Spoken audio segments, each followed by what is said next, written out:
السلام علیکم ورحمۃ اللہ وبرکاتہ۔ دوستو، ہمارے چینل نور قصص پر خوش آمدید۔ اس چینل پر ہم آپ کے لیے اسلامی تاریخ کے روشن واقعات اور ایمان افروز کہانیاں پیش کرتے ہیں۔ آج ہم آپ کو ایک ایسا واقعہ سنانے جا رہے ہیں جو نہ صرف دلچسپ ہے بلکہ ہمارے ایمان کو مضبوط بھی کرے گا۔ تو چلتے ہیں ہماری آج کی کہانی کی طرف۔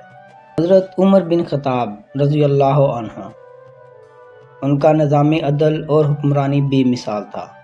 آپ اکثر راتوں کو مدینہ کی گلیوں میں بھیس بدل کر عوام کے حالات کا جائزہ لیتے تھے تاکہ کسی کی حق تلفی نہ ہو۔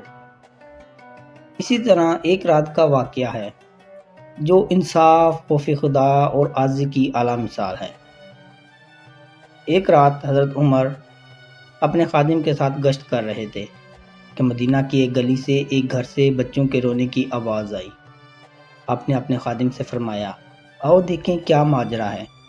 جب دروازے پر پہنچے تو ایک بوڑھی عورت کو دیکھا جو ہانڈی میں کچھ پکا رہی تھی اور بچے بھوک سے بلک رہے تھے۔ حضرت عمر نے سلام کیا اور اجازت طلب کی۔ عورت نے بغیر پہچانے کہا، کیا چاہیے تمہیں؟ آپ نے بچوں کے رونے کی وجہ پوچھی تو اس عورت نے دل خراش انداز میں کہا، اللہ عمر سے حساب لے گا، خلیفہ بن کر بیٹھا ہے اور ہمیں بھوکا مرنے دیا۔ یہ سن کر حضرت عمر رضی اللہ عنہ کا دل کانپ گیا، مگر خود کو ظاہر نہ کیا اور پوچھا، کیا ہانڈی میں کچھ پکا رہی ہیں؟ عورت نے افسوس سے جواب دیا، یہ صرف پانی اور پتھر ہیں جو کہ بچوں کو بہلانے کے لیے ڈالے ہوئے ہیں تاکہ ان کو نیند آ جائے۔ یہ منظر دیکھ کر حضرت عمر کی آنکھوں میں آنسو آ گئے۔ آپ نے فوراً اپنے خادم کو لیا اور بیت المال کی طرف روانہ ہو گئے۔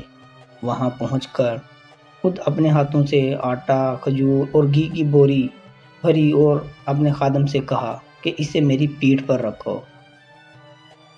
خلیفہ وقت ہونے کے باوجود حضرت عمر نے کہا کہ یہ بوری میری پیٹھ پر رکھو۔ خادم نے کہا، امیر المومنین، میں لے چلتا ہوں، آپ رہنے دیں۔ لیکن حضرت عمر رضی اللہ عنہ نے فرمایا، کیا قیامت کے دن میرا بوجھ بھی تم اٹھاؤ گے؟ سامان لے کر حضرت عمر اس عورت کے گھر پہنچے اور اپنے ہاتھوں سے آٹا گوندھ رہے ہیں اور آگ بھی جلا رہے ہیں۔ خادم نے دیکھا کہ حضرت عمر کی داڑھی کے بال دھوئیں سے سیاہ ہو رہے ہیں، مگر آپ بچوں کے سکون کے لیے لگاتار کام کر رہے ہیں۔ جب کھانا تیار ہوا تو بچوں نے سیر ہو کر کھایا اور مسکراتے ہوئے کھیلنے لگ گئے۔ اس وقت عورت نے شرمندہ ہو کر کہا، اللہ عمر کو جزا دے، تم اس کے حقدار ہو۔ حضرت عمر رضی اللہ عنہ نے نرم لہجے میں کہا، عمر اس کا زیادہ حقدار نہیں ہے۔ حضرت عمر رضی اللہ عنہ نے عورت کو کچھ درہم بھی دیے اور رخصت ہونے لگے تو عورت نے دعا دیتے ہوئے پوچھا، اے نیک شخص، تم کون ہو؟ آپ نے مختصر سا جواب دیا کہ میں اللہ کا بندہ ہوں۔ خادم یہ دیکھ کر حیران تھا کہ حضرت عمر اپنا تعارف بھی نہ کروا رہے ہیں۔ اگلے دن خادم اس عورت کو ملا اور بتایا کہ وہ شخص جس نے رات تمہاری مدد کی وہ کوئی اور نہیں تھے، وہ خلیفہ وقت عمر بن خطاب خود تھے۔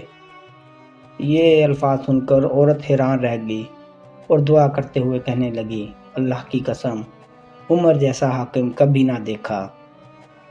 دوستو، یہ واقعہ ہمیں بتاتا ہے کہ اصل قیادت اور حکمرانی وہ ہے جس میں خوف خدا، عاجزی اور عدل شامل ہو۔ حضرت عمر کی یہ رات کا سفر ہمیں یاد دلاتا ہے کہ انصاف کرنے والا حاکم خود کو سب سے پہلے جوابدہ سمجھتا ہے۔ ہماری دعا ہے کہ اللہ تعالی ہمیں بھی ایسے ہی حاکم عطا کرے۔ اگر آپ کو یہ کہانی پسند آئی ہو تو ہمارے چینل کو سبسکرائب کریں، اس ویڈیو کو لائک کریں اور اپنے دوستوں کے ساتھ بھی ضرور شیئر کریں۔ اللہ حافظ۔ انشاءاللہ اگلی کہانی میں دوبارہ ملتے ہیں۔ شکریہ۔